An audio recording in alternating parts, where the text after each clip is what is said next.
Good afternoon and a warm welcome to today's online Llafur event. I'm Ian Rees, Chair of Llafur, the Welsh People's History Society. This afternoon's session is a continuation of Llafur's Spring Series on migration and Wales, which has been dedicated to the memory of Llafur President Hywel Francis, who died in February. One quick housekeeping issue. Can I please just remind you all to ensure your microphones are turned off during today's event. Thank you. Just a brief plug before we get the session underway. I mentioned last week that Llafur has recently launched its new essay competition, the Ieuan Gwynedd Jones Essay Prize.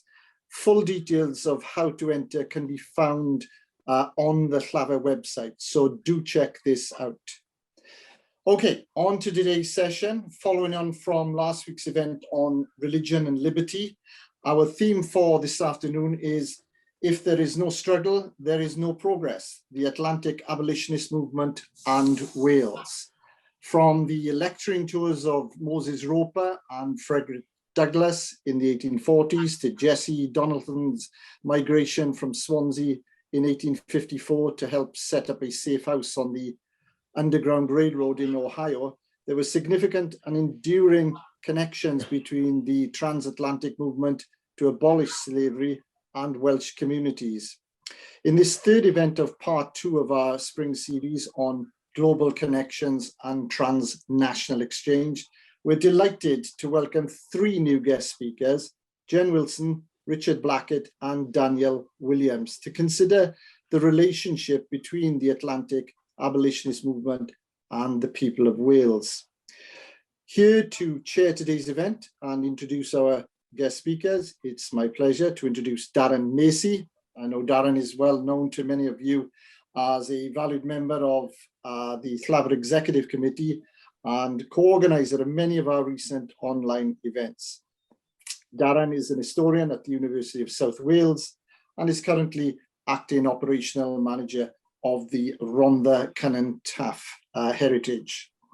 Darren, many thanks for chairing today's event. Over to you. Thanks, Ian. The Welshman newspaper in May 1841 reported on a speech of the former slave Moses Roper at Shire Hall, Haverfordwest, describing how Roper had captivated over 1,500 people for over 3 hours, relating the truly awful nature and character of American slavery. They related that Roper had produced a very strong feeling of disgust in the minds of those present and of the system and the arbiters of it. Moses Roper was one of a cohort of formerly enslaved African Americans who would speak at thousands of venues, both large and small, across Britain and Ireland, inspiring, cajoling, imploring their audience to join them in the fight against the continued enslavement of men and women across the Atlantic. Joining me today to discuss the Atlantic Abolition Movement in Wales, I'm delighted to be and honoured to be joined by Daniel Williams, Jen Wilson, and Richard Blackett. Richard will begin the session. Richard is a graduate of Keele and Manchester Universities. He was appointed to the Harold Vivian Harmsworth Professor of History Prize at Oxford in 2013-2014, and is currently Andrew Jackson Professor of History at the Vanderbilt University. Richard is a historian of the abolitionist movement in both the United States and the transatlantic context, and his work pays particular attention to the role of African Americans in the movement to abolish slavery. He has created a really impressive body of work on the topic and is the author of several significant studies, and his most recent being the 2018's Captive Quest for Freedom, Fugitive Slaves, the 1850 Fugitive Law and the Politics of Slavery. Over to you, Richard. Thank you, Darren, and thanks to all of you for inviting me to participate in this seminar at the crack of dawn in Nashville. Much appreciated. Frederick Douglass spoke for many when he told a Glasgow audience in 1864 that it was the objective of the international anti-slavery movement to isolate the United States so that wherever a slaveholder went, he might hear nothing but denunciation of slavery, that he might be looked down upon as a man stealing, cradle robbing, and woman stealing, stripping monster, and that he might see reproof and detestation on every hand. The international movement relied on the cooperation of people of good faith, men and women, black and white, committed to the destruction of slavery wherever it existed. It appealed to all classes, from the aristocracy of Stafford House, as J. Seller Martin, himself a fugitive slave, put it, to the hard-handed working men of the great railway works of Stratford in London's East End. It created and perfected the art of reaching the public through lectures, petitions, pamphlets, newspapers, and above all else, personal contact. At the center of the movement were African Americans, free and enslaved, and in the support and a supporting coterie of white abolitionists. The International endured long after emancipation, supporting the freedmen as well as the fight against Jim Crow, segregation, and lynching. Writing from prison as he awaited sentencing for his participation in the Haymarket riot of May 1886, Samuel Fielden reminisced about his youth in Todmorden in the 1850s. Coming of age in this small textile town that straddled Yorkshire and Lancashire, Fielden recalled his father taking him to political meetings where all the major issues affecting the British working class were discussed. Young Fielden immersed himself in the full range of issues discussed, from factory reform to American slavery. Of the many lectures and meetings he attended, none impressed him more than those in which American fugitive slaves such as Henry Box Brown spoke. I went frequently, he recalled, to hear them describe the inhumanity of that horrible system, sometimes with my father and at other times with my sister. The system's inhumanity and the struggle of the enslaved against their oppression had a profound effect on the youngster, who remembered spending hours discussing the lectures with playmates. This was the genesis, I argue, of his radicalism. Fielden's, his family's, and neighbors' views of American slavery and society were modeled on those such as Box Brown working to destroy American slavery through a sustained appeal to British public opinion and the country's anti-slavery tradition. Correct public opinion, William Wells Brown, another former slave, insisted, had to be cultivated both at home and abroad if slavery was ever to be destroyed. To achieve that end, opponents had to demonstrate to the satisfaction of their listeners that slavery had woven itself into all aspects of life in America, blinding all around it. Douglass asserted, hardening their hearts, corrupting their morals and religion, and sapping their principles of justice, so much so that the country lacked the moral stamina necessary to its removal. Pennington, J.W.C. Pennington, a former Maryland slave, employed a different metaphor to the same effect. Slavery, he told a Leeds audience, was, he said, a great tree having 4 enormous roots, and those roots piercing down through all its policies, another through its religion, another through all its education, and another through all its social education, and the tree spread out its branches and bore 10,000 kinds of bitter, nauseous, and accursed fruit. Pressure to change, therefore, had to come from outside, from all of those committed to the principles of unity of the human family, from all who were repulsed by the barbarity of slavery. To expose American slavery in Britain, Douglass was fond of saying, was to kill it. Britain had showed the way in freeing its slaves in the Caribbean. It was now obligated to lend its voice and energy to slavery's destruction wherever it existed. As the Massachusetts Anti-Slavery Society put it in 1847, when no slaver could gain admittance to British churches, when public opinion openly rejected pro-slavery views and excluded them from public life, then, it said, the circle of fire which has been kindled around the scorpion will grow hotter and hotter and close nearer and nearer until it will be compelled to bury its sting in its own brain and rid the world by a blessed suicide of its monstrous existence. On the eve of the Civil War, Sarah Parker and Remond came to the same conclusion, employing a different metaphor. Britain, and all of Europe for that matter, had to act as a jury, acquaint itself of the facts about American slavery, and render a verdict in behalf of her suffering countrymen and women. The problem of slavery, they all asserted, transcended national boundaries and as a result required for its destruction international cooperation.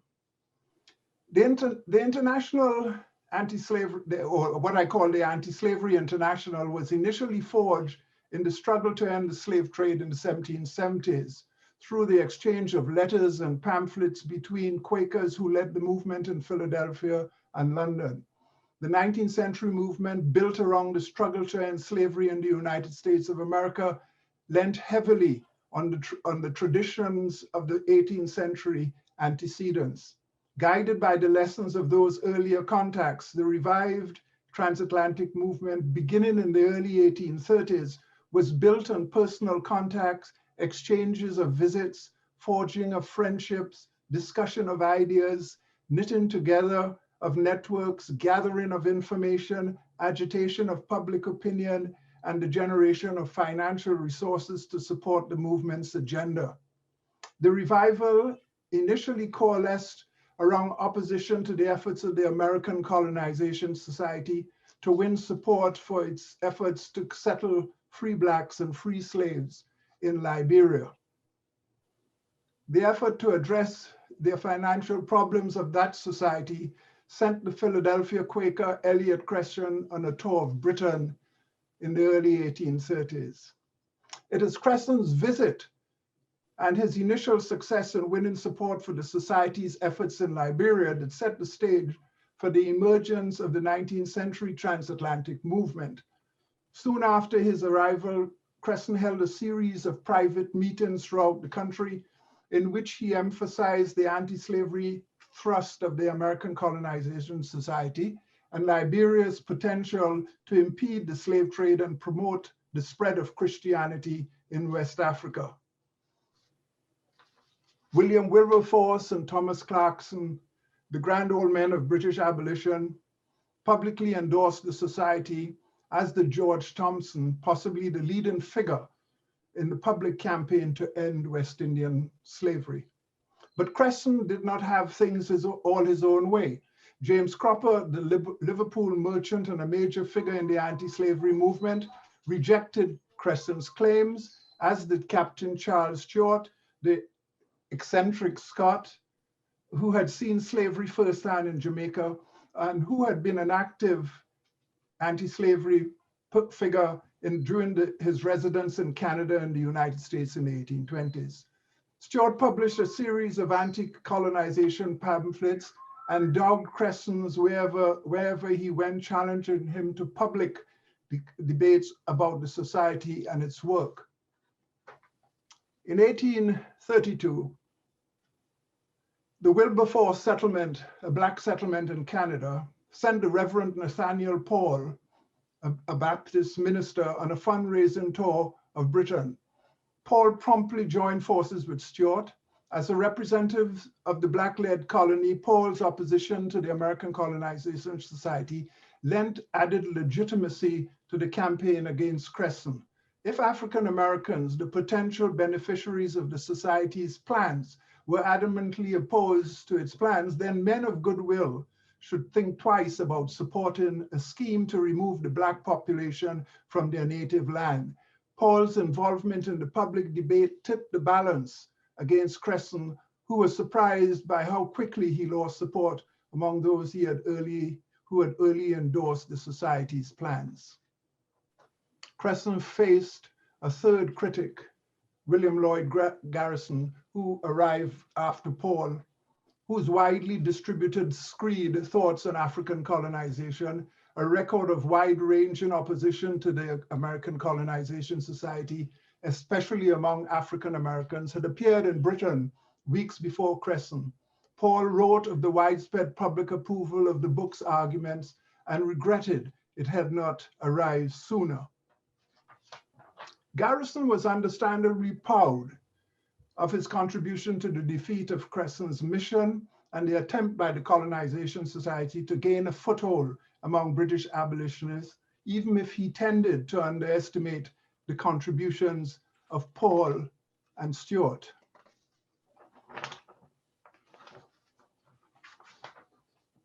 Paul has left us no records of how he viewed the long-term effects of his mission, but his visit set in motion a tradition of African Americans' pivotal involvement in the Transatlantic movement, so much so that one can no longer discuss the nature of the movement without taking into consideration African American contributions.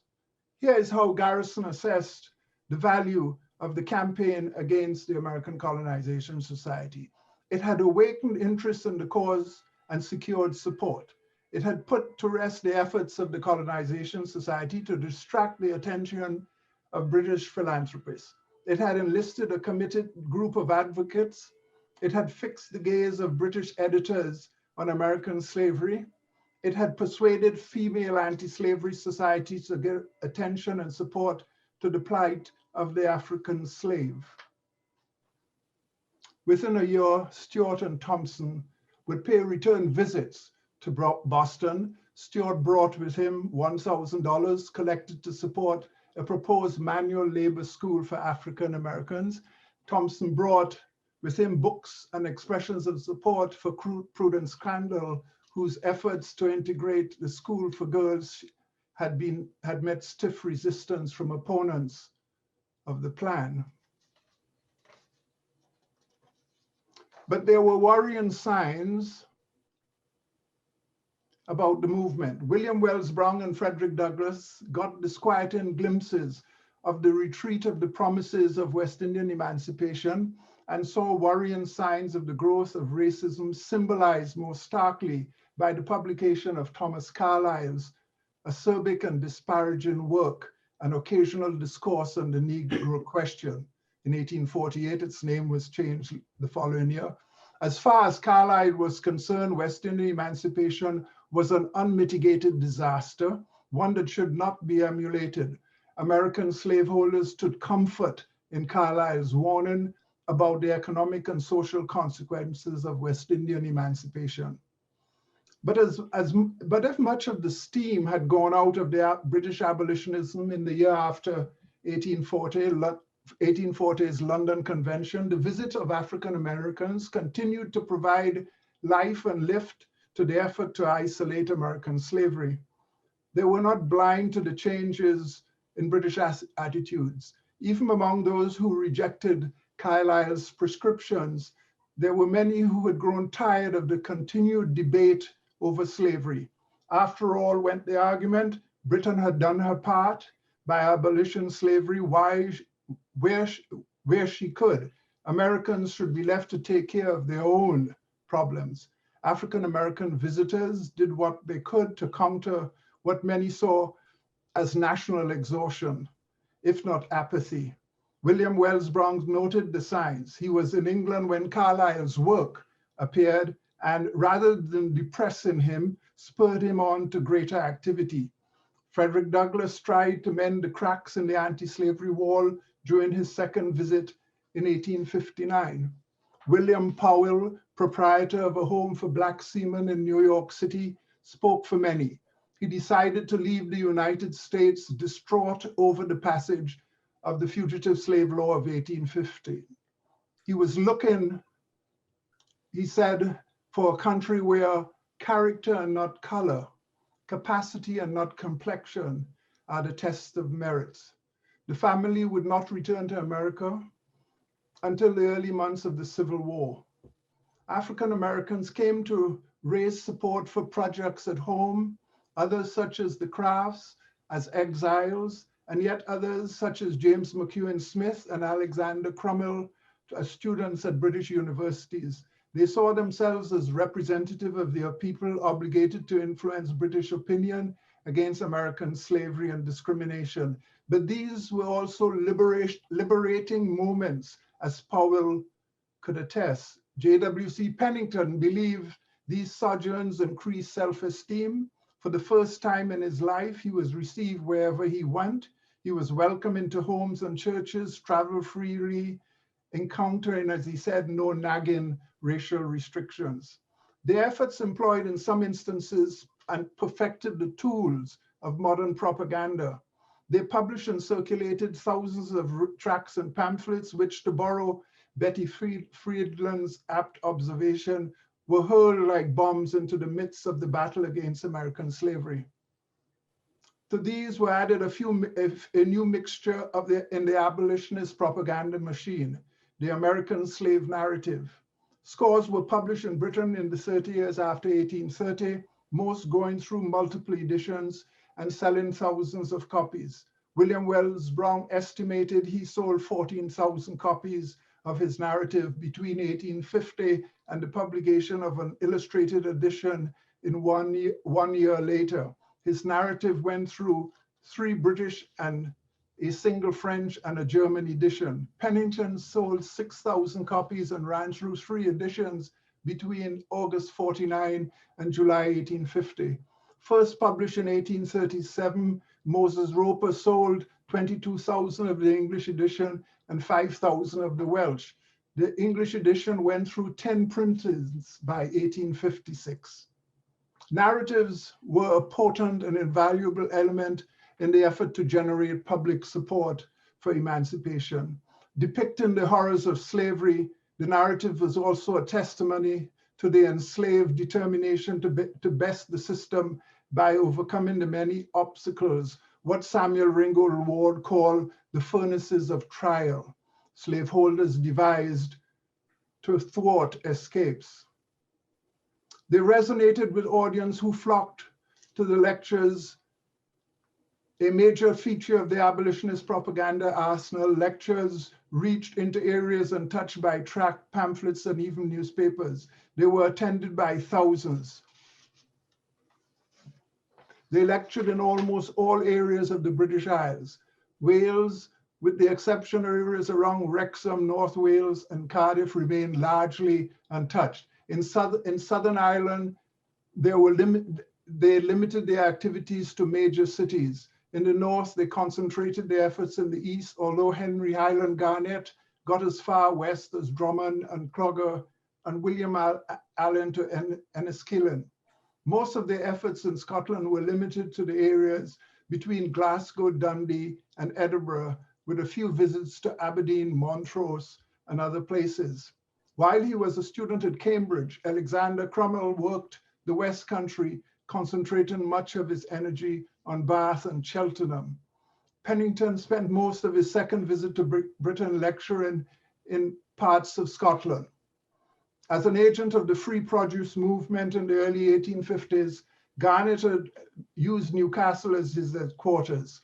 John Brown, an escapee from slavery in Georgia, worked among the tin miners of Cornwall in his 2 visits, the first in 1846 and the other in 1859. Douglass managed to cover most areas of the country.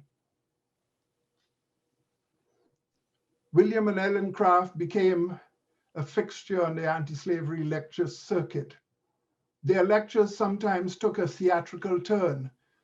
William Wells Brown would address the horrors of slavery. William Craft would follow with an account of the escape, at the end of which Ellen, seated in the back of the audience, was called to the stage. The slow walk of this enslaved woman, who from all appearances was white, not surprisingly had a dramatic effect on their audiences. What sort of country, many asked, would enslave such articulate and intelligent people? And in the case of Ellen, someone who many saw as white. A local newspaper captured the effect of these lectures following their visit to Aberdeen. The visit, the editor was convinced, was the means of giving many more a vivid idea of the evils of slavery, and also of leading them more forcibly to realize the enormous inconsistency and criminality of a professed land of liberty and Christianity, holding 3 million of intelligent and immortal beings in bondage. The number and frequency of these lectures and the size of the audience who attended them provide a measure, if admittedly an imprecise one, of their impact. Douglass delivered 50 lectures in the first 4 months of his first visit, the number rising by the end of 19 months' tour to 300. William Wells Brown estimated he traveled 20,000 miles and gave over 1,000 lectures in 5 years. During his lecture tour, thousands came to see his panorama on American slavery. Later, Henry Brown, who had escaped from Richmond, Virginia in a box, exhibited his own panorama to great effect. In early 1841, Charles Lennox Remond spoke 23 nights out of 30 on slavery, American discrimination, and colonization, losing his voice for his pains. In many instances, their visits and lectures resulted in the formation of local societies or the reactivation of defunct ones. Remond's eloquent lectures, one partial observer responded, was responsible for revival of the anti-slavery society in places like Cork. Thousands attended these lectures. Nathaniel Paul established the tradition in 1833 when almost 4,000 turned out to hear him narrate the history of the Wilberforce settlement in Canada. Douglass attracted large audiences wherever he lectured during his first visit. There were 2,500 in Edinburgh, 1,200 in Dundee, crowds of 3,000 and 1,500 in 2 Paisley meetings, 1,200 in Newcastle and 1,000 at South Shields. Garnet attracted 1,500 to his Bangor meeting in August 1851, and when he and Pennington lectured together in Sunderland, the turnout was so large that 2 adjacent churches had to be used to accommodate the crowd. In 1860, Sarah Parker Raymond drew an audience of 2,000 to her Edinburgh lecture, and in Warrington, a local editor lamented the fact that the organizer did not insist on an entry ticket so as to ensure a few seats for what he called the better class of people who were almost entirely excluded. By any measure, there were impressive numbers, and if the Warrington editor is to be believed, attracted audiences from all walks of life. These exchange of visits and the friendship they forged sustained the movement at critical moments.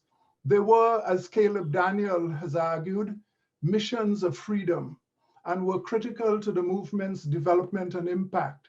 Even when unsuccessful, as was Thompson's first visit to the United States, they cemented friendships and coalitions. When he returned for his second visit in 1851 at the invitation of Garrison and Boston abolitionists, Thompson again ran into stiff opposition in Boston, but this time thousands turned out to hear his condemnation of American slavery throughout New England. The friendships between Garrison and Thompson, which survived many trials, was admittedly unusual, but there were others, such as between Douglass and his English co-workers, Julia Griffith, who worked for years producing Douglass's newspaper in Rochester, and who in the mid-1850s returned home to raise funds for the newspaper and for the Underground Railroad. Many former slaves, including William Wells Brown, Pennington, and Douglass, were grateful to British supporters who raised money to purchase their freedom, which allowed them to return home to continue the fight without fear of being taken and returned to slavery. These were enormously liberating events. Those close ties, as well as many links created by these visits, was amply demonstrated in 1865 when Garrison and Thompson were invited to witness the raising of the Stars and Stripes at the spot in Fort Sumter, South Carolina, where the first guns of war were fired. The mad Englishman, as he was called, who had been forced to flee an irate mob on his first visit to the United States, and who was ridiculed on his second for interfering in the domestic affairs of the country, had, on his third visit, been invited to the White House by Abraham Lincoln. In the midst of the war, the foreigner's support was now cherished.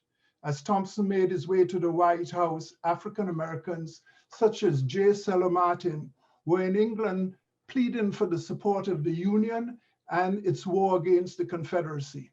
And when the guns fell silent, he returned to Britain to raise funds for the support of freedmen. The wall of anti-slavery may have cracked at times, but it remained standing throughout the Civil War and beyond. Frustrated in her efforts at home to stir anger and revulsion against the rise of lynching in the 1890s, Ida B. Wells found willing audiences and support in Britain. Many of those she met during her 2 visits had been active supporters of Douglass. In a twist of Douglass's imagery, Wells reported that the invitation to visit Britain was, as she says, like an open door in a stone wall. Thank you. Thanks, Richard. Excellent talk, really, really inspiring. I'd remind everybody, there are a few questions in the chat function. If you want to continue to ask questions, we'll address them with the 3 speakers right at the end, but really impressive overview, Richard. Thank you very, very much for that. Daniel, I don't envy you picking up the mantle there, but unfortunately it falls upon you. So yeah, over to you, Daniel. Okay, thank you, Darren. I have a PowerPoint to share, so I hope everyone can see that. Yeah. And then my paper. I can't remember who Lyndon Johnson said he can't chew gum and walk at the same time, but I feel a bit like that. We'll see if I can do both.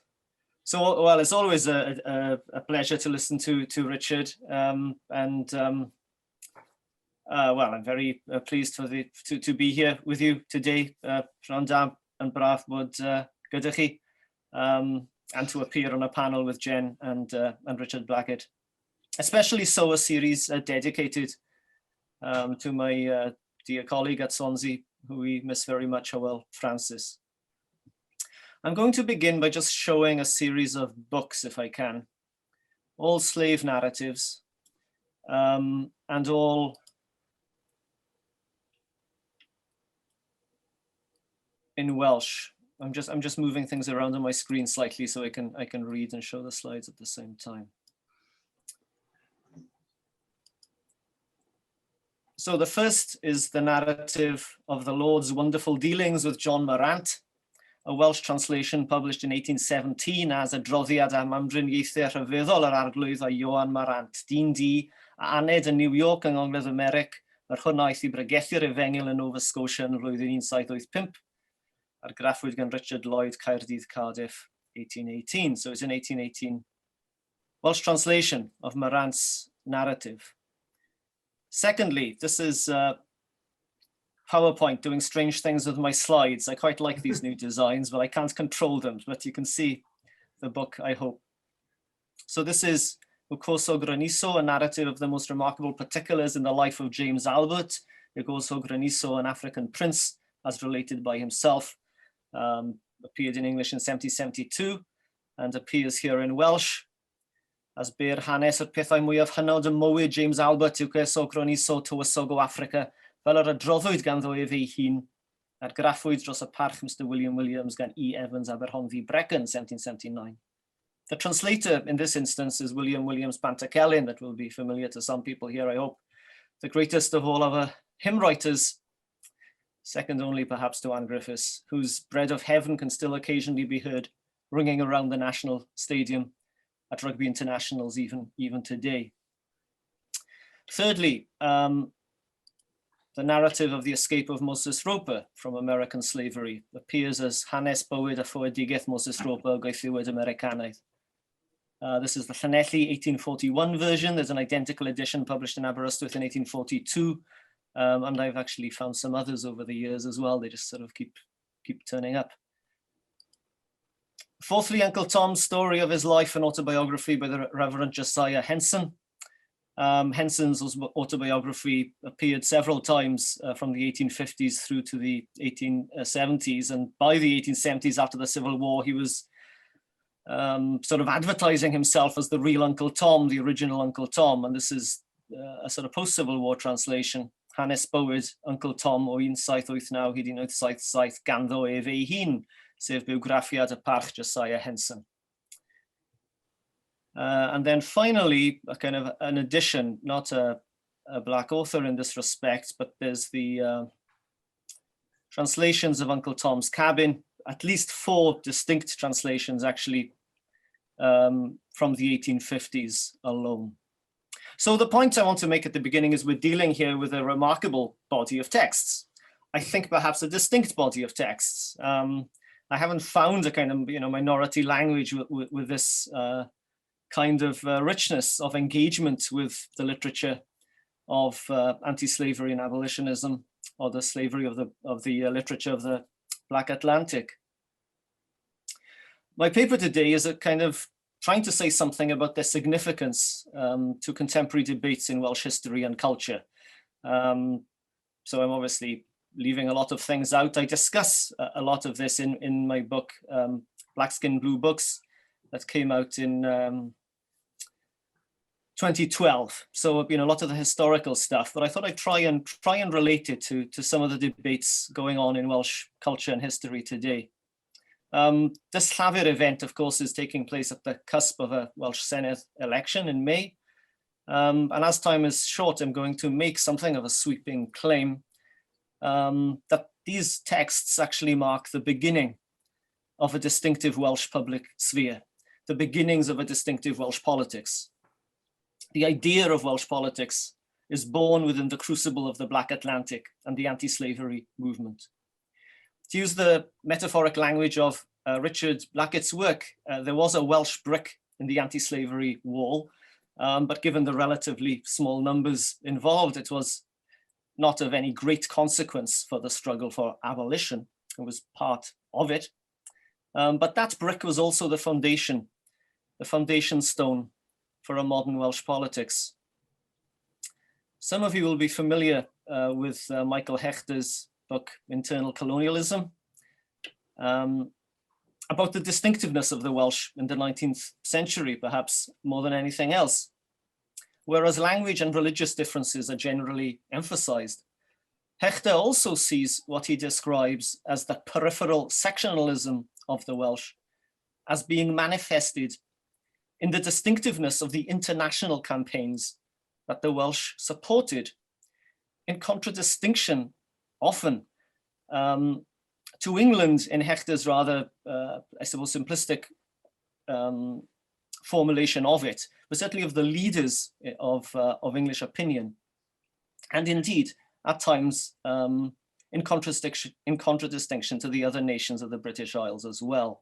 So the Welsh press and Welsh language writing seems to support the Union, for instance, against the slaveholding Confederacy in the American Civil War of the 1860s, more so than the English press.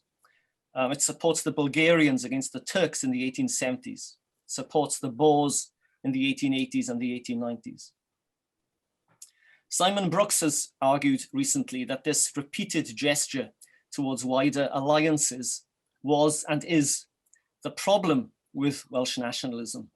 It's the reason why Welsh nationalism has consistently failed, why in Brooks's revision of Gwynalf Williams, Wales never was. Taffy, in the words of poet Alun Rhys, supported every bloody cause except his bloody own. Yet might we not make the counter-argument that the broader internationalist struggles embraced by many in Wales were not peripheral to national identity, but were actually constituted of it. Hechter's work suggests that it was within the crucible of the internationalist, universalist struggles of the 19th century that the distinctive Welsh political sphere was forged. The language of rights, justice, exploitation, and political legitimacy, characteristic of universal liberalism, themes that are central to the slave narratives and perhaps constitute part of their appeal, created the context for the emergence of Welsh nationhood. Minority nationalism, read as being the child of liberal enlightenment rather than being a reaction to it, emerges as a result of the application to collectivities as well as to individuals of the moral principle that human beings should be self-determining. And it's this application that happens in Welsh culture in the 19th century, or perhaps better, it partly happens in Wales in the 19th century. Now, first impressions would suggest that the 19th century was a successful century for Wales. The population quadrupled, the stranglehold of the gentry class was broken, wealth increased tenfold, chapels and churches attracted vast and devoted followings, educational institutions multiplied, and Welsh language culture flourished as never before, as the translated slave narratives with which I began suggest. The numbers of Welsh speakers increased decade by decade, publications in Welsh proliferated, and the recently reinvented cultural festival, the Eisteddfod, proved to be an unmitigated success. Circumstances seemed right for a confident assertion of national awareness, for the creation of firm political foundations for the nation, for the emergence of a Welsh literature of maturity and innovation. But these things didn't really happen. One of the key events of the century, as many of you, but not all, will know, so I'm going to sort of repeat the story to some extent, was the 1847 Royal Commission into the State of Education in Wales. In light of the concern for the growing hold of dissent and nonconformity over the common people, the lack of provision for education in Wales, and the growth of political unrest over the previous decades, culminating in the working class Merthyr Rising of 1831, Chartist risings of 1839, and the agrarian anti-Tollgate riots of 1839 to 43. The British government sets up an inquiry into the state of education in Wales, and I quote, especially into the means afforded to the labouring classes of acquiring a knowledge of the English language. The three English commissioners, Anglican commissioners, reported on much besides education in their official blue books, attributing the backwardness and immorality of the people, especially women, to the influences of dissent and nonconformity in the religious sphere and to the Welsh language in the public sphere. The commissioners described Welsh, as I quote, the language of slavery, a language that keeps the Welsh, quote, under the hatches. Its speakers denied the benefits of civilization. Within a day's journey of the center of the world's most powerful empire, the Welsh seemed to live a life of moral laxity, dishonesty, perjury, and drunkenness that marked them out for bitter condemnation, that marked them out as the imagery of slavery. And under the hatches, I think, is also an image from the slave ship that marked them out, if you like, as almost black. Significant sectors of the Welsh bourgeoisie in the Victorian era responded to these attacks, what became known as Brad a Llyfrau Gleision, the treason of the Blue Books, by seeking to remodel themselves and their people as practical, businesslike, English-speaking Britons. In the realm of literature, this process took the form of emphasizing yr hyn sydd dda, that which is good in Welsh national life. So the commission that was stimulated by the industrial riots of Merthyr and the Chartists led to the kind of literature represented by the following englyn, a traditional form of Welsh verse. Cymru Lan, Cymru Lonydd, Cymru Wen, Cymru Annwyl Beunydd, Cymru Deg, Cymer y Dydd, Gwlad y Gan, Gwyl y Gynydd. Clean Wales, still Wales, white Wales, daily dear Wales, peaceful Wales steals the day, witness the progress of the land of song. The adjectives clean, still, and white were the keywords of Welsh Victorian identity. Welsh literature of the late 19th century was a literature of purity. Indeed, gwyn, white, is one of the keywords of the Welsh ideology of social uplift. In the United States, this was the story of how the Irish became white, in Noel Ignatieff's phrase, and on mainland Europe of how Breton peasants became Francophone Frenchmen, for those of you familiar with Eugene Weber's formulation. As Tiffany Willoughby Herod has noted recently, the process of social uplift for poor whites in many contexts involved a process of racial decontamination. That's Herod's term. She writes about South Africa primarily. Having been defined or associated with blackness in Victorian discourses of class and empire, progress for white minorities was measured by their distance from a black other. While what W.E.B. Du Bois described as the wages of whiteness allowed an assimilationist route for white ethnicities. This was never available to their black contemporaries. The rise of white ethnics up the social hierarchy in the United States was, in Walter Ben Michaels's terms, less an effect of the triumph over racism than it was an effect of the triumph of racism. That is, it suited white ethnic groups to define themselves as white against the black other. So while poverty and the realities of industrial labor make it difficult to describe the Welsh working class as privileged, white privilege, a term that is quite central to contemporary debates on identity, in its most relevant historical sense, I think, refers to this ability to take advantage of whiteness, the ability of white ethnicities or white minority groups to take advantage of whiteness as a means for social advancement. Now, this discourse of decontamination is, I think, interesting when we consider the status of the slave narratives within Welsh culture, perhaps particularly as the slave narrators themselves placed particular emphasis on the relationship between literacy, freedom, and social uplift in their narratives. The most famous case, of course, is Frederick Douglass. Douglass traveled in North Wales in 1846, the very year in which the Blue Book commissioners, those Anglican commissioners, were gathering their evidence. In his celebrated narrative of 1845, Douglass tells us of the slave master's response when he realizes that his wife has been teaching the slave to read. If you teach that slave how to read, he would at once become unmanageable and of no value to his master. And this offers Douglass an insight into what had been to me a most perplexing difficulty, the white man's power to enslave the black man. This process of gaining an illegally won literacy is echoed in many slave narratives, as many of you will know, both preceding and following the famous examples in Douglass's work. The critic William Andrews gives a particular importance to the narrative of the adventures and escape of Moses Roper of 1837 as the text that sets the template for future slave narratives.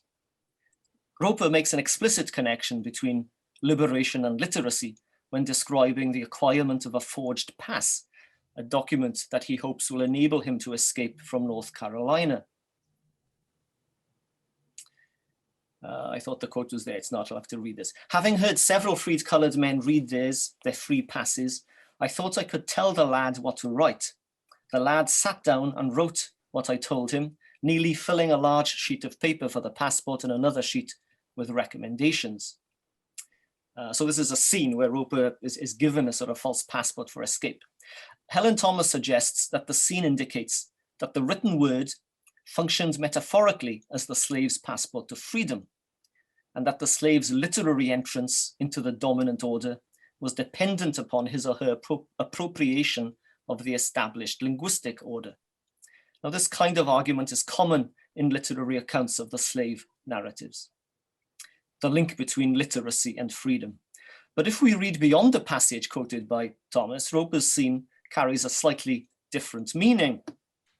Going along, I took my papers out of my pocket and looking at them, although I could not read a word, I perceived that the boy's writing was very unlike other writing that I had seen, and was greatly blotted besides.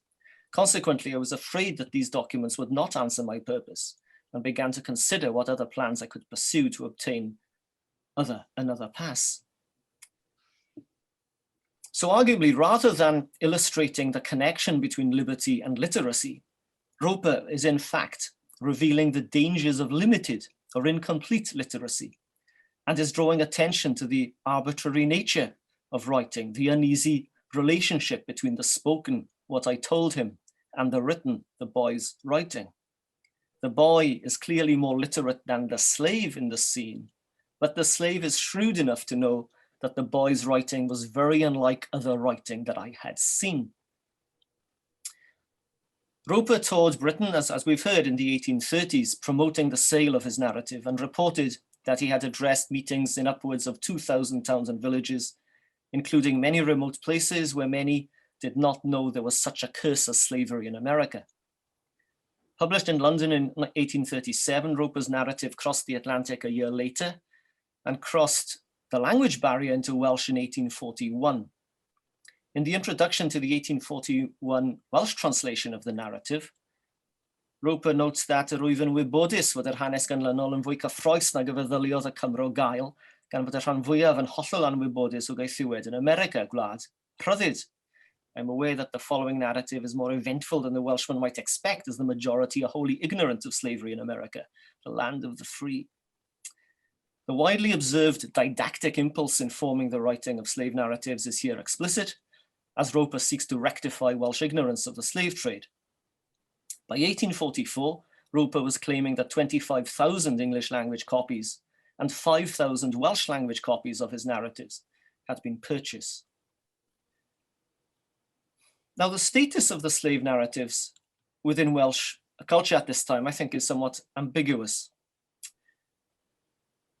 On the one hand, the very act of translation gives the language into which the text has been translated a certain prestige.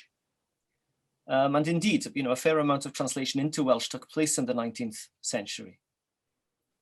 While the effect of reading Moses Roper's slave narrative in any language is to witness the slave's development from illiteracy to a mastery of language, to the point where he can write his book, literacy in the translated Welsh text is experienced by the reader as literacy in Welsh, right? The readership was primarily monoglot Welsh. Indeed, the frontispiece to the book makes no reference to the fact that it's in translation at all. The translator is never named nor referred to. I still haven't found out who the translator was. And in referring specifically to a Cymro, the Welshman, in his introduction, Roper gives the impression that the book has been composed in Welsh with a Welsh audience in mind.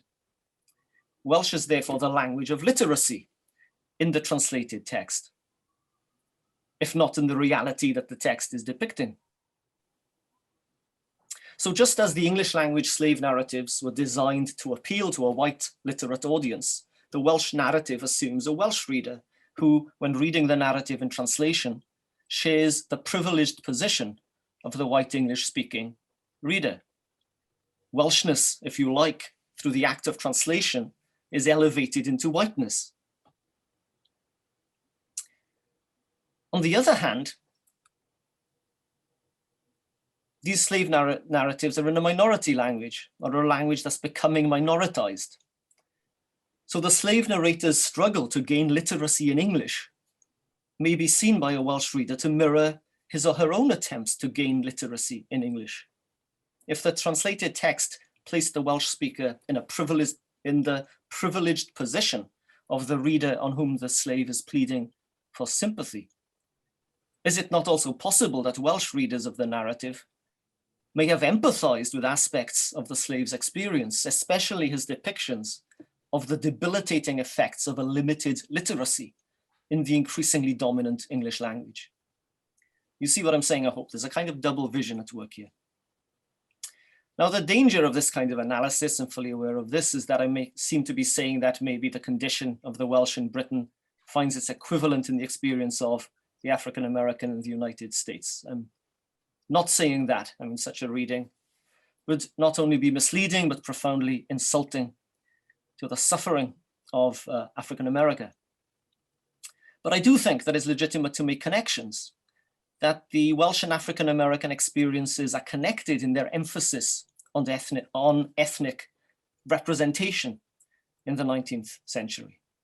When Samuel Ringgold Ward notes that Negroes are in feeling the most religious people in the world, with perhaps the exception of the Welsh, he's suggesting a correspondence between two peoples who, in very different contexts, were particularly concerned with the issue of ethnic representation. Hywel Teifi Edwards traced in detail the ways in which the Welsh sought to prove to the world, or more especially to the English, that they were superior to every other nation in respectability and moral purity.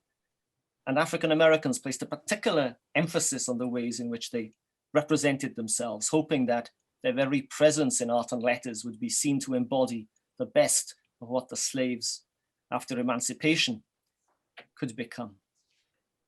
So there's something ambivalent about the slave narratives. They seem to travel in two directions. towards an ethnic solidarity and empathy based on cultural difference and particularism on the one hand, and towards the transcendence of difference, the shift from Welsh to English, from black to white, from the particular to the universal on the other. It's the universal that triumphed in 19th century Wales, the universalism of Christianity in the realm of the spirit and of liberalism in the realm of politics, resulted in a resistance to the full embrace of a nationalist project. Welsh radicals took the view that to argue for the group rights of national and ethnic minorities was to define people in terms of an enclosed identity and therefore hindering their entry into wider society. Informed by nonconformist Christianity, the 19th century Welsh rejected nationalism and wrapped themselves in the ideology of liberal universalism.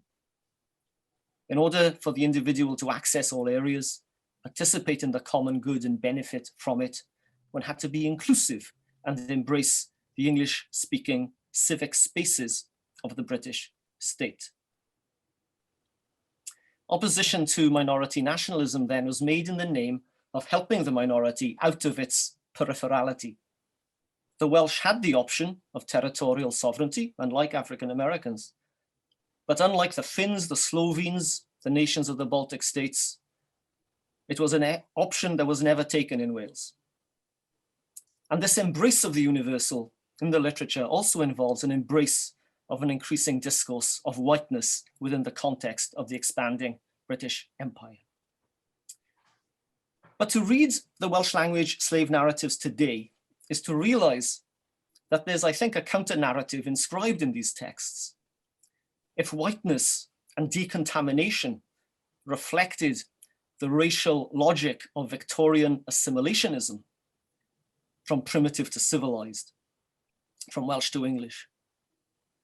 In the 20th century, minority nationalisms in Europe and anti-assimilationist white subcultures in the United States adopted the mask of blackness as a means of differentiating themselves from mainstream norms.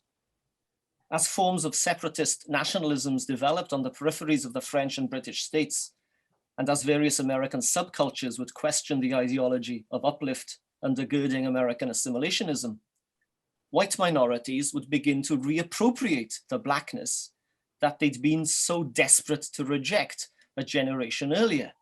How the Irish reclaimed blackness would be the story in popular culture to some extent, right?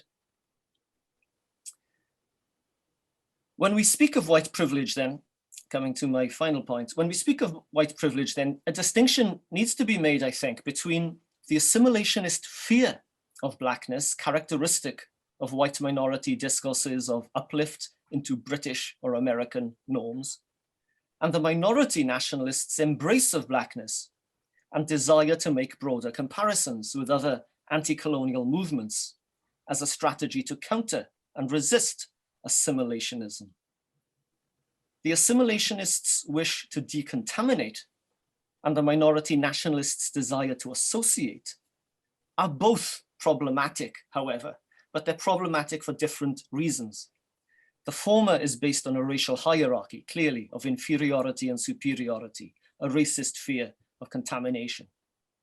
The latter draws on strains of ahistoric and romantic identification and functions to ventriloquize, at its worst, the voices of racialized others, therefore potentially, if never wholly, denying them the power to speak for themselves.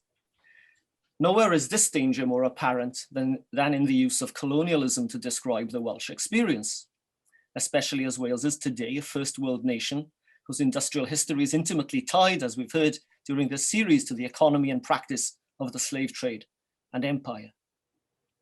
But it's also true that the Welsh literary and intellectual tradition constitutes one of the longest documented traditions of resistance to domination and assimilation. The nature and terms of the colonial debate is transformed once Wales is defined in multicultural terms as a crucible of difference in its own right, as opposed to the Welsh being one racial ingredient or ethnic group contributing to the British melting pot. In her celebrated autobiography, Sugar and Slate, Charlotte Williams, who will be joining us next week, the Black Welsh daughter of a white Welsh-speaking mother and a Black Guyanese father, she explores the problems inherent in comparing Welsh and Black. For when, I quote, "the Welshman is assumed to be a Black man at heart, where does that place the Black man who is Welsh or the Welshman who is Black?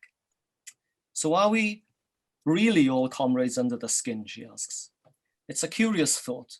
Perhaps we are in many ways. Paul Robeson in the film The Proud Valley isn't a Welsh folk hero for nothing. It's a sort of civil rights film for Wales, yet maybe we've woven the connection rather too deep into the mythology of Wales. Yet it might be more than mere mythology.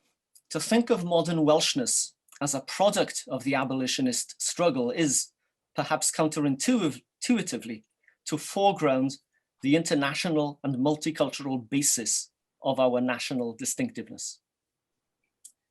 Thank you.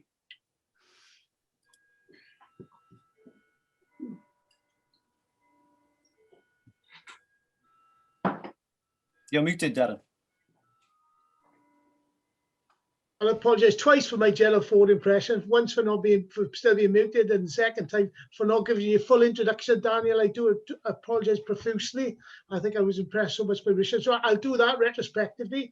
With the wonderful Daniel Williams, who we've just heard, is a professor of English and director of Richard Burton Centre for Study of Wales at Swansea University.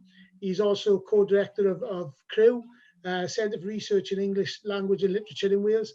He mentioned a couple of his books. I'm really conscious that we're quite short of time, otherwise I'd go through all again, but I apologise profusely for not giving you the full introduction. Don't worry. I was gonna say that you need no introduction, but that'd be slightly, there we go. So it's Jen next, so I'm gonna give you your introduction, Jen. It's possibly one of the better introductions I've seen as well. So Jen Wilson left school at the age of 16 in 1960.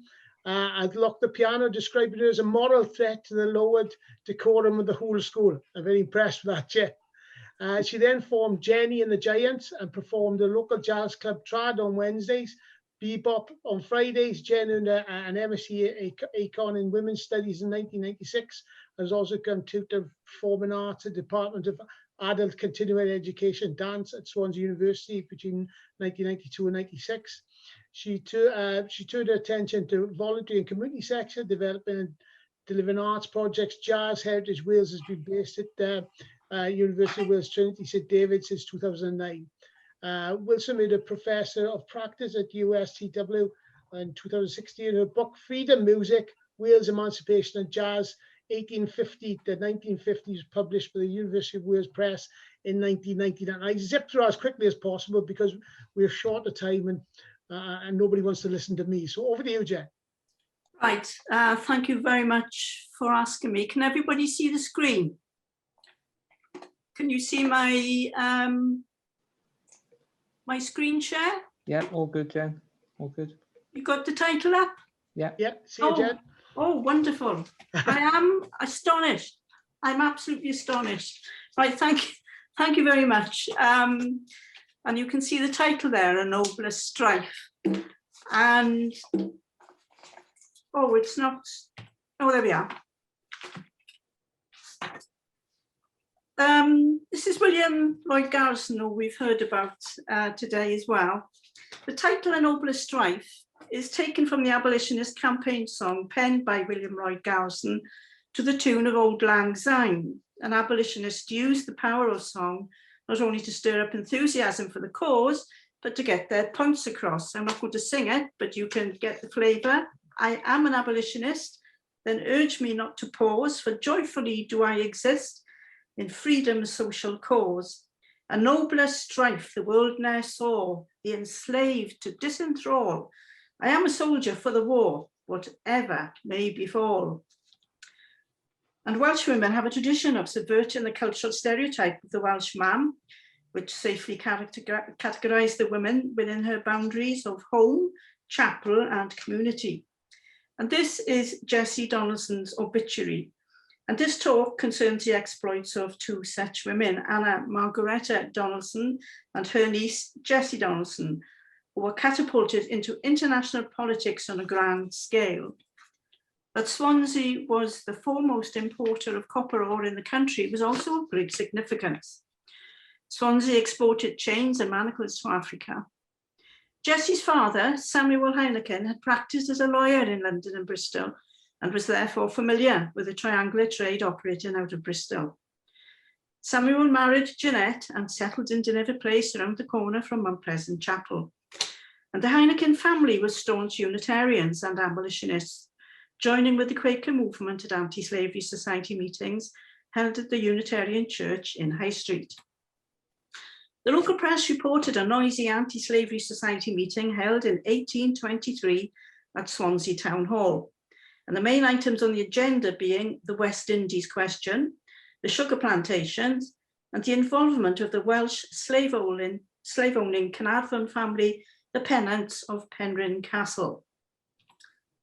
A year later, in 1824, Thomas Clarkson, who was touring Wales to gauge the level of anti-slavery sentiment, visited the Swansea branch and noted in his diary, "I received £24 cash in hand, and they made a resolution of another £25 or £50 for the cause."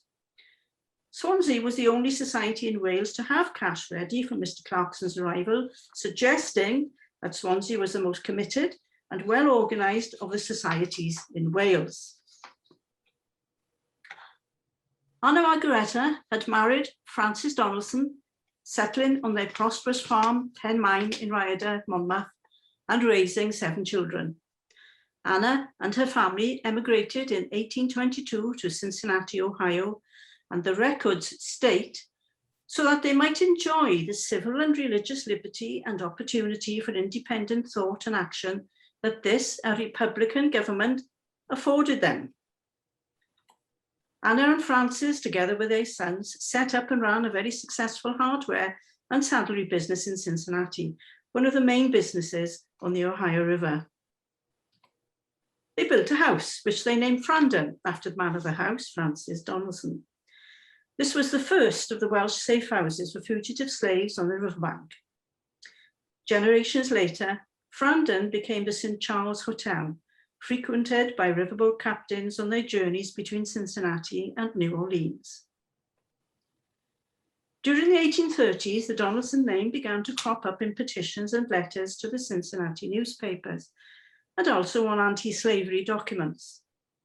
Frandon was well positioned on the Cincinnati side of the riverbank, right opposite the slaveholding state of Kentucky across the river. The Donaldsons began to harbour runaways who had managed to get themselves across the wide, fast-flowing river, giving them shelter in attic and cellar until they could be moved on horseback and in carts by the Donaldson sons up the hill and out of Cincinnati northwards on the safe passage route that became known as the Underground Railroad. The Donaldson politics upset the local community and they began to suffer harassment. Intimidation and threats were hurled at the family, as they had also helped finance the campaigning newspaper, The Philanthropist, and financially supported its editor, James Burney, in his publishing business in Cincinnati. Things came to a head. On the night of the 30th of July, 1836, a mob, which records state included the worthy mayor, judges, and ministers of the cloth, attacked the Philanthropist newspaper, smashing the presses and beating up a printer in the building. After midnight, the mob paraded down Main Street, heading for Anna Margaretta's house. She was now aged 69 and alone there with 2 of her daughters, her husband and sons already engaged in trying to save the presses. Anna defended her territory against the mob, daring them to come inside and inspect it for slaves. The mob backed off, but in their frustration, fired guns at the homes of free blacks in Church Alley and then trashed their houses. Some of the mayor's mob continued to riot throughout the night. The Anti-Slavery Society and the worthy mayor issued resolutions and proclamations to each other through the Cincinnati press. The Donaldsons stood firm. A staunch collaborator and friend of theirs, 20 miles downriver in the little town of Ripley, was the Reverend John Rankin and his wife Jean, leaders of the Ripley Anti-Slavery Society. After nearly 20 years of preaching immediate emancipation to a small congregation of believers, the Reverend Rankin now witnessed the stunning emergence of a national movement that endorsed his anti-slavery devotion. The despised abolitionist minority, which was barely a flickering ember in the 1820s, was a bonfire by the 1830s. Fugitives coming through Ripley found their way up to the Rankin house, which the Reverend had built on Liberty Hill above the river. So better to afford himself a good view, he said.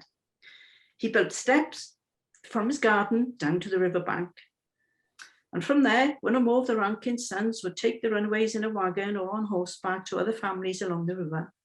Some were delivered into the care of Anna Margaretta, or her youngest son, Thomas, who had built his own house next to his mother's and called it Penmaen, after the family farm back in Wales.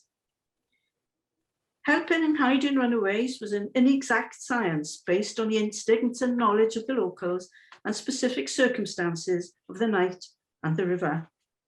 Some runaways waited until winter to free, as the Ohio River sometimes froze over. Others were helped over in flatboats by American Indians, First Nations now, and many drowned. The Rankin family downriver kept as many as 12 fugitives at a time, putting a few in the barn and a few in the house and some in the loft. And Jean Rankin fed them all and also raised 22 children of her own. The Reverend Rankin published articles in the newspapers and shouted from his pulpit, "Thus have I attacked at midnight with fire and weapons of death, and nothing but the good providence of God has preserved my property from flames and my family from violence and death." Have I wronged anyone? No, but I am an abolitionist. I do not recognize the slaveholder's right to the flesh and blood and souls of men and women. I am not to be deterred from what I believe to be my duty. And the Donaldsons upriver must have felt comforted. 8 years after these events, Anna died aged 77, and part of her obituary reads, "A lady of singularly gentle disposition, but of determined will, which never yielded where principle and the sense of right were involved. She was among the leaders in the abolition movement in Cincinnati." These momentous events, known as the Cincinnati Riots of 1836, were relayed back home to the Swansea branch of the family. During these turbulent years in Cincinnati, Jessie was busy teaching. She was 30 in 1829 when she opened a school for the education of young ladies and gentlemen in 32 Wine Street, Swansea. After the riots, Anna's eldest son, Francis, left Cincinnati in 1840 to visit his cousin Jessie, who had now been head of the school for 11 years. His wife and 2 of his children were now dead. Francis was most taken with the 41-year-old Jessie, the feisty school teacher and abolitionist, and they got married and settled in a 3-story house in Grove Place around the corner from her parents' home in Denver Place, and also near Mount Pleasant Chapel. And marrying cousins in those days was fairly common. It is not clear from the records whether Jessie continued teaching after her marriage, but I suspect she did. But life was obviously too quiet in Swansea. They sold up in 1854 and bought 251 acres of land close to the old safe houses of Frandon and Penmaen. And while waiting for their own house to be built, they stayed here with Thomas and Susanna in Penmaen. And I think these are their cousins, Thomas and Francis. Thomas and Susanna, sorry. And this is the view Jessie and Francis had of the Ohio River from Penmaen, with Kentucky and its plantations across the other side. They eventually moved into their own home, Claremont, and carried on the family business of giving shelter to fugitives. From Jessie's obituary, it is clear that she moved in exalted circles. Her own life and times are sadly unrecorded, but we can gauge her involvement by the names of her political activist friends that were mentioned in her obituary: Frederick Douglass and Ellen and William Craft. Frederick Douglass and the Crafts eventually embarked on lecture tours in Britain. Douglass spoke in North Wales and the Crafts lectured on the life of the fugitive slave at Mount Pleasant Chapel in October 1863. Surely, via an introduction from Jessie, still out in Cincinnati. From about 1855 to 1866, Jessie and her husband Francis joined with the abolitionists, Unitarians, and Quakers in Cincinnati. The Fugitive Slave Law passed by Congress in 1850 made it a federal crime to aid a fugitive slave. Those who sheltered runaways could be fined up to $1,000 and be imprisoned for 6 months, even after the laws were repealed. Also active in Cincinnati at this time was Harriet Beecher Stowe, and also mentioned as a friend of Jessie in the obituary. Author of Uncle Tom's Cabin, published in 1852, the controversial, but now once again revered book that woke up America. It was causing a sensation by the time Jessie and Francis arrived in town. Beecher Stowe mediated in the arguments that raged between Frederick Douglass and William Lloyd Garrison, trying to reconcile their differences. Although black and white abolitionists often worked together, by the 1840s they differed in philosophy and method. While many white abolitionists focused only on slavery, black abolitionists tended to couple anti-slavery activities with demands for racial equality and justice. But both Douglass and Garrison also fought for women's rights. And this is the Beecher Stowe House in Cincinnati, which is now a community education center and the starting point for the Secret Passage tour on the Underground Railroad. After the end of the American Civil War, Jessie and Francis returned home to Swansea in 1866. Francis died in 1873, a year before the arrival in town of the Fisk Jubilee Singers from Nashville, Tennessee, on a fundraising tour for their Fisk University campus buildings, inaugurated in 1866 for the education of freed slaves and their children. The Fisk Jubilee Singers gave their very first concert, described as strange, weird slave songs, at the Music Hall, Craddock Street in 1874. And Jessie was 75 at this time and surely must have gone to see them. I am convinced that Jessie was instrumental in securing Swansea as one of their concerts on their tours of Wales. The Fisk Jubilee Singers visited Swansea again in 1875, 1882, and in 1889, the year Jessie died, aged nearly 91. She must have been so proud to see the fruits of her labours perform on the international stage at Swansea. The last time they came to Swansea was as a trio in 1907, different personnel obviously, but carrying the same name, doing fundraising concerts for the poor of Swansea as thanks for the money Swansea donated to their university building programme. And now for some that got away. In 1832, when Anna Margaretta and her family were busy annoying the slave owners, a young 20-year-old man called Willis escaped from his plantation and headed for New Orleans. He stowed away on board the St. Peter, a copper ore carrier. He was discovered by Captain Mickle and was told to earn his passage by helping in the cook's galley and getting provisions up from the hold. Fortunately for Willis, the St. Peter arrived in Swansea, the biggest importer of copper ore in the country. And Willis steps onto the dockside and asks if he is a free man. And the captain sends for the portree, Mr. T. Edward Thomas, who clatters around in a horse and carriage from the Old Guildhall and promptly declares him a free man this day in Swansea, 24th of February, 1833. And the captain gives him 2 sovereigns and the offer of a job as a deckhand on the return trip to America. Mr. Willis declines, knowing the bounty hunters would be out to get him. So Mr. Willis heads towards the town a free man and to the support of the Swansea Anti-Slavery Society. And another who got away is Henry Box Brown, who had escaped from slavery in Virginia by packing himself into a box and shipping himself 275 miles to the abolitionist James McKim in Philadelphia. And he too lectured on the American fugitive slave at Swansea's Goat Street schoolroom in March 1855, and he returned again in November 1863, presenting a panorama of slavery at the Eisteddfod Pavilion in Swansea.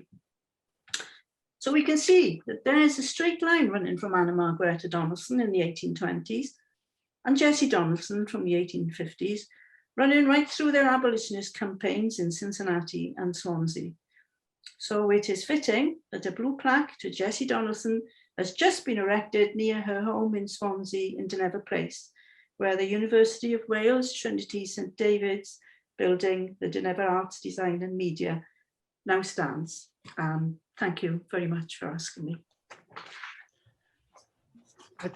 Thanks, Jen. Another wonderful talk. It's nice to see a memorial we can all be proud of, because I think we've spoken a lot about memorials over the last year. It's nice to see something going up, which hopefully will go some way, or some small way, to redressing that balance.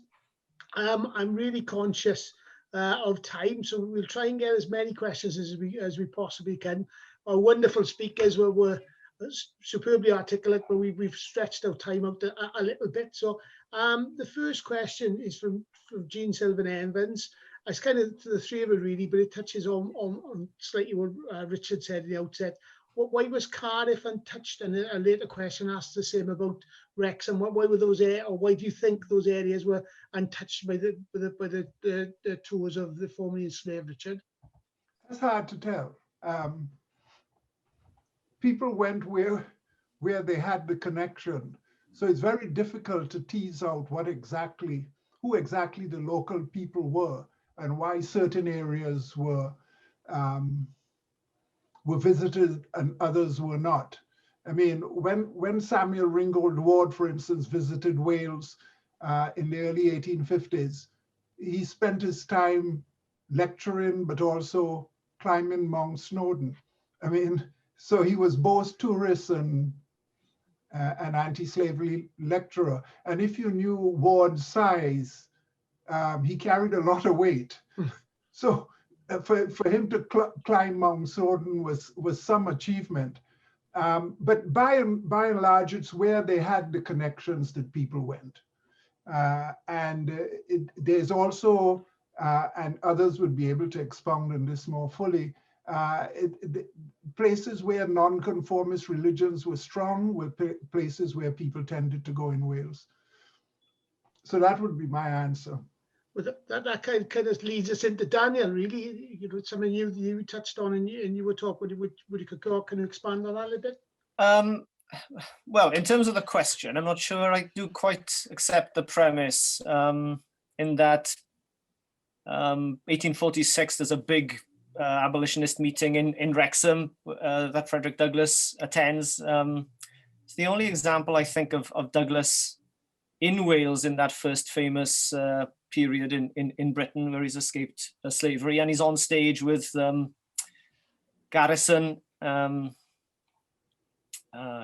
have to retrace my memory of this, but you know, the population of Wrexham at the time is relatively small, and there's about 4,000 more people there than the population of the town, according to reports. So there's about 1,000 people in the feastie, as it was called in the press, the courtroom, with 3,000 outside. At the back of Moses Roper's narrative, there's a later edition of it in the early 1840s. He lists everywhere he's been, and the list of places in Wales is remarkable. You know, he seems to have gone everywhere, and a lot of these places are fairly difficult to get to. Not quite as difficult to get to as the top of Snowdon, but nevertheless, places like Nevin, you know, and the top ends of Pembrokeshire, he travels extensively. Ringgold Ward, likewise, you know, as Richard knows, there's a whole chapter on Wales towards the end of Ward's narrative biography, and there's a particular moving scene in Aberystwyth, actually, where he visits a dying child. It's kind of a rewriting, I think, of Eva's death in Uncle Tom's Cabin, almost consciously. But whereas in that scene, the slaves around the bed are illiterate because she gives them the Bible and says, "Oh no, you can't read it." It's reversed, and it's Ringgold Ward, who's the minister, who's there to visit the child who is dying, and the child has saved money to give to the abolitionist cause. So it's a very powerful scene even today, even given the sort of Victorian sentimentality in which it's couched. The question about Cardiff, of course, is that Cardiff isn't developed really in the 1830s. It doesn't become, a major conurbation until a bit later. So that's the answer there. It's Merthyr to some extent, that's the center, and there's a lot of materials on abolitionists visiting Merthyr and Dowlights in the 40s and the 50s. And Wrexham is close to Liverpool, of course, and which is a center both for slavery and for abolitionism. So I think there's more research to be done. I think more was going on in Wrexham, but the Douglass event is clearly kind of key to all that, and is covered extensively in the Welsh language and English language press on both sides of the border. And Mitchell spends a lot of time in southern Wales in the early 1860s and gets himself locked up for something I haven't quite understood. I think he didn't pay his board and lodge, and the police carted him away. But so you had visitors that we as Daniel is showing, we still need to know much more about them, and that hasn't been fully explored. Excellent. Anything you'd like to add, Jen? I know your talk was a little bit later, but yes, it was fascinating for me to get the overall picture from Richard and Daniel, because it's things that there's a lot that I don't know. And what I'd like to say is that I didn't even know Jessie Donaldson was there, because I wasn't even looking for her. I didn't go out to research her. I found her totally by accident. And I only found her because it said death of Mrs. Donaldson, and it was in black print in the paper, which is, the old newspapers are block print, and it was very difficult to find things.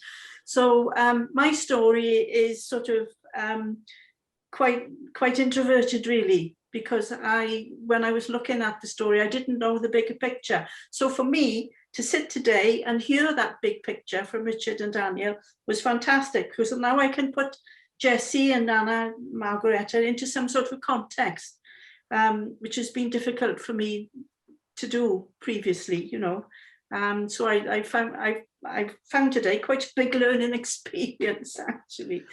I right back at you as well, my Jen. You've given you that smaller context as well is just as important as understanding the big brush strokes as well. So I think it's the balance between the two, and that's the perennial problem of research, to be honest. You never know what you're going to find until you actually find it. Exactly, yes, because I was totally mind blown when I tried, was picking through what Jessie had been up to, and then going back, and then you get eureka moments when you're doing history.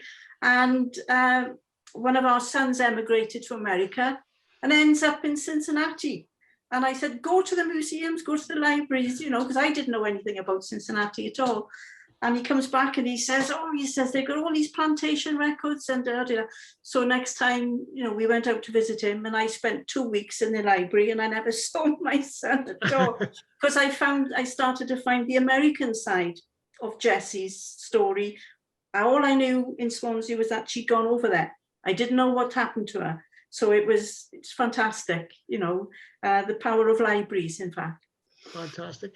I've got a couple of questions from somebody I believe you're familiar with, Richard and Daniel, from Rolla.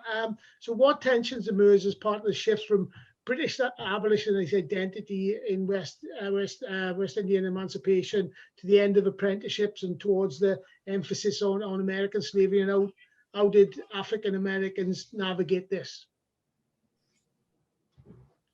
I suppose what she said is a transition from the abolition of British slavery to look at the American.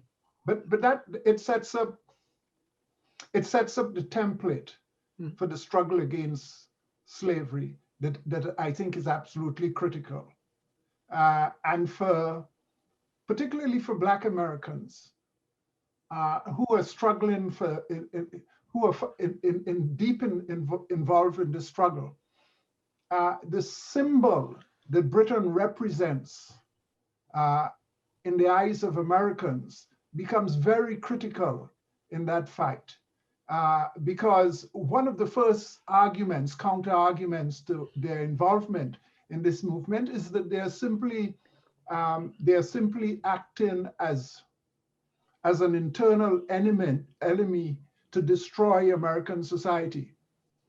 So that Britain as symbol becomes much more significant.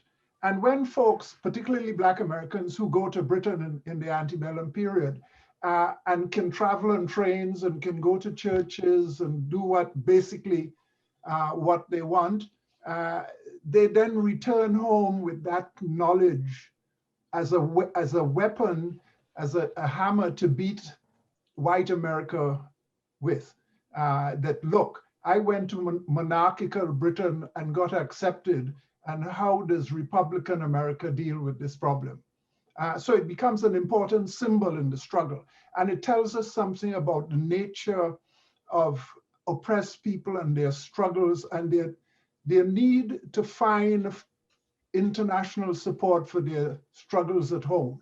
It's characteristic of most political struggles anywhere in the 19th century, and even in modern day, even in our own time, this need for international support. So Britain in that sense becomes very critical, and what they did in emancipating their slaves assumes incredible significance in that larger struggle for American emancipation. Daniel? Yes, well, maybe I'll pick up on Fionnula's second point there about passing, and that, this is an interesting question. The slave narratives in Welsh are kind of an act of linguistic passing of a kind. There's obviously a danger in terms of equating linguistic and racial forms of passing. Although one of the problems of constructing contemporary debates around race in terms of whiteness and blackness is precisely that linguistic distinctions are ignored. And then, how do you respond to that as sort of a relatively privileged white people? It sounds as if you're saying, that whites are oppressed as well because we speak another language. So that the theoretical navigation that you need to undergo in order to argue, in a sense, for the legitimacy of the Welsh-speaking community as an entity that has its own rights and its own kind of struggles, both in the 19th century and today, is raised in interesting ways. And that there are these translations of slave narratives brings that tension, if you like, between the transatlantic slavery empire, things that the Welsh benefited from largely and were part of, but then being an ethnic other in some ways within the British state, and the legacy of that, especially in terms of linguistic assimilation. So that's what I was trying to bring out, in a sense. There isn't an answer to Fionnula's question. It's a tension, and it's still a question. One of the results, actually, of Black Lives Matter in terms of the Welsh language community has been a much wider range, actually, of Black Welsh voices on S4C, the Welsh language channel, for instance. The last census had about 5,000 speakers of Welsh who were not white. If we want to use those terms. And those speakers often complain that the tendency of Welsh speakers themselves is to shift to English. We haven't conceptualized and imagined the Welsh language community as fully multicultural yet. But the kind of argument I'm making, in a sense, is that it always has been, and we might even argue was constituted within the Black Atlantic. We're part of the very fabric of that. Brilliant, thanks. Jennifer, I'd like to add to that, though. Otherwise I'm gonna have to wrap things up, unfortunately. Yeah, so only quickly to say that, I quickly mentioned that there are no papers that Jessie has left. Her family can't trace anything. So all I've done is try and put her life and times together. So, like I said, today has been a vast learning experience for me as well. So I keep asking her family if anything that they can find, just, to send it. And hopefully I can expand on her life and times as well. Brilliant. Well, that's a two-way street for the learning, Jen. Your paper was superbly interesting, and thank you for sharing it. Thanks, Daniel and Richard, for sharing their papers as well. And so just wrapping things up. Obviously, Llafur membership is open as always. Ian Rees always tells me to bang the drum at the end of these sessions and say, if you're not a member, we'd love to have you as a member. We'd love your input. We'd love your suggestions. We love your subscriptions as well, not to be too blunt about it. So if you'd like to join us. Also next week, there's another really exciting session, Untangling Empire and Identity. That'll be starting at 1:30, and that's Charlotte Williams, Hazel Carby and Bronwyn O'Coppo, sorry. So if you'd like to join us for that, we'd be really keen. There are a couple of questions which haven't been answered in the chat. I'm sure the speakers will be happy to say after the recording finishes, and we can continue to develop. There's quite a few points I'd like to develop with Daniel, myself as well, and Richard and Jen. So thank you all for attending, and hopefully see you next week. And don't forget, membership is always open. So thanks all, thank you.